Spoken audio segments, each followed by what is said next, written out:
एक गांव में प्रिया नाम की एक लड़की रहती थी। वो बहुत गरीब थी।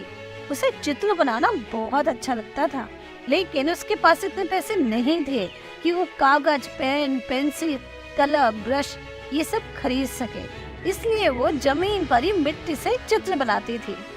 एक बार उसने जमीन पर बहुत सुंदर मोर का चित्र बनाया। सब उसकी तारीफ कर रहे थे। उसके चित्र को देखकर एक बूढ़ा आदमी उसके पास आया।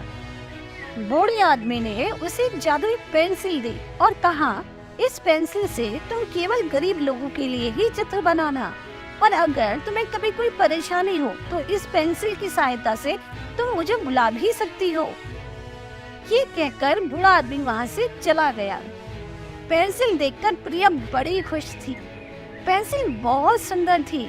उसने पेंसिल से एक आम का चित्र बनाया तो वो आम असली का आम बन गया। आम को देखकर प्रिया बड़ी खुश हुई। आसपास बहुत सारे बच्चे खेल रहे थे। उसने सोचा, चलो इन सब बच्चों के लिए बहुत सारे आम बनाती हूँ। उसने फटाफट बहुत सारे आम बनाए और सारे आम असली हो गए और सारे बच्चों को दे दिए। सारे बच्चे आम खाकर बड़े खुश थे। उसके बाद वो अपने घर आई, अपने मम्मी पापा को जादुई पेंसिल दिखाई और उनके लिए खाने की बहुत अच्छी अच्छी चीजें बनाई। एक दिन प्रिया देखती है कि उसके पड़ोस में रहने वाली पिंकी रो रही है।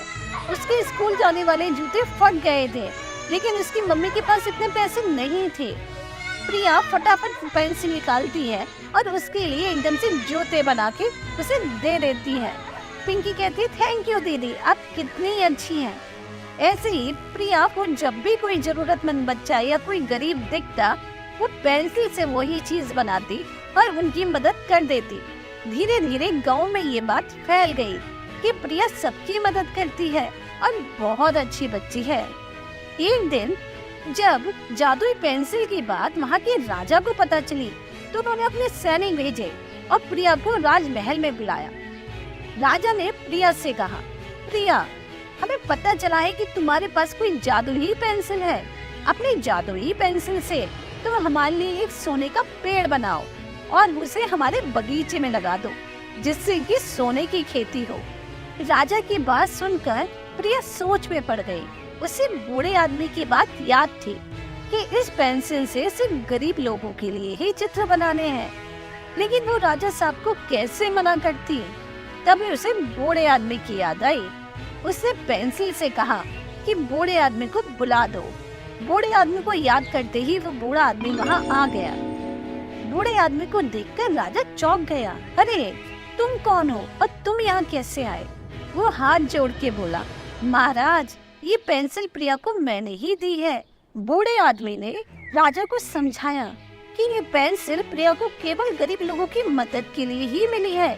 यदि वो इससे किसी अमीर व्यक्ति के लिए चित्र बनाएगी तो वो वस्तु रियल नहीं बनेगी और पेंसिल भी गायब हो जाएगी।